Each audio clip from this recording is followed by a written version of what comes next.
యేసుక్రీస్తు వలన న్యాయవాది అంటే న్యాయాన్ని వాదించేవాడు కదా. లాయర్ యేసుక్రీస్తు అయితే జడ్జు తండ్రి అంటే యెహోవా దేవుడు అనమాట. మనం చేసిన వాటిని బట్టి యేసుక్రీస్తు యెహోవా దేవునితో న్యాయవాదిగా అంటే లాయర్గా ప్రవర్తిస్తాడంట. ఇప్పుడు లాయర్ ఏం చేస్తాడు, ఒక తన క్లయింట్ శిక్ష పడతా అంటే వాదిస్తాడు. అట్లా మన తరపున యేసుక్రీస్తు న్యాయవాదిగా జడ్జి అయినటువంటి యెహోవా దేవునితో వాదిస్తాడు అనమాట. అది ఎప్పుడు మనము క్షమాపణ లభించే పాపాలు చేసినప్పుడు. నువ్వు ఏమి మరణకరమైన పాపాలు చేసిస్తే దేవుడు యేసుక్రీస్తు వాదించాడు అనమాట.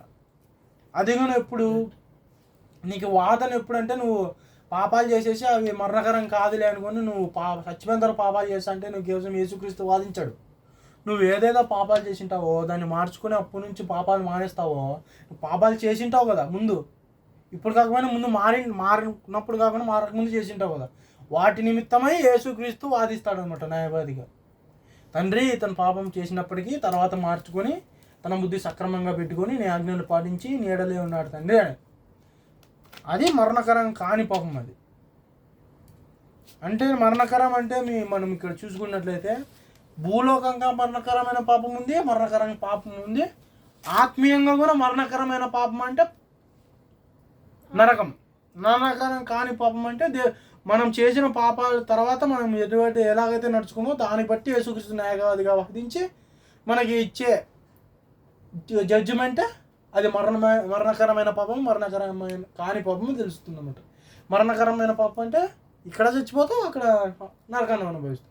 మరణకరం కాని పాపం అంటే ప్రతి ఒక్కడు నీతిపరుడు పుడతానే నీతిమంతుడు అయిపోయి కొంచెం పెద్దగా అయిపోయి నీతిమంతుడే అయిపోయి యేసుక్రీస్తులాగా బాప్తిసం తీసుకుంటాడు. బాప్తిసం ముందు ప్రతి ఒక్కడు పాపమన్నా చేసింటాడు. బాప్తిసం తీసుకోక ముందున్నప్పుడు ఒక పాపమన్నా చేసింటాడు ప్రతి ఒక్కడు. ఆ పాపం నిమిత్తమే యేసుక్రీస్తు మన కోసం వాదిస్తాడు అన్నమాట. ఎందుకంటే అది మనకు తెలిసి చేసిండం కాబట్టి. బాప్తిసం తీసుకున్న తర్వాత చేసే పాపాలన్నీ యేసుక్రీస్తు వాదించాడు డైరెక్ట్. అది ఇక్కడ మరణం ఏడ చచ్చిపోతాం, ఆడ నరకం పోతాం. కాబట్టి ఏది మరణకరమైన పాపమో ఏది మరణకరం కాని పాపం ఇప్పుడు మనకు అవకాశం ఉండదు. ఏది మరణకరమైన పాపం తెలుసుకోవడానికి అవకాశమే లేదు. ఎందుకంటే బాప్తిసం తీసుకున్నామని మేము పాపాలు చేసే కదా అవకాశమే లేదు. ఒక పాటికి ఏ పరిస్థితుల ప్రభావంలో చేసినప్పటికీ నువ్వు ఇంకా నేను పాపం చేసినా దేవుడిని ఇంకా శిక్షిస్తాడని అట్లే డిప్రెషన్లోకి వెళ్ళిపోయి దేవుడిని వదిలేకుండా పశ్చాత్తాపడుతూ ఇంకోసారి రిపీట్ చేయకుండా దేవుళ్ళలోకి వస్తే దేవుడు మనకి ఒక ఛాన్స్ ఇస్తాడు. మనం మరణంలోకి పోవడానికి అవకాశం లేకుండా ఉండే ఒక అవకాశాన్ని మనకి ఇస్తాడు. అట్లా ఆత్మీయంగా కూడా భౌతికంగా. కాబట్టి ఏది మరణకరమైన పాపమో ఏది మరణకరం కాని పాపమో తెలుసుకొని అసలు పాపం అంటే ఏందో పాపం చేయకుండా ఉండాలంటూ నన్ను నేను హెచ్చరించుకుంటూ మీ అందరిని హెచ్చరిస్తూ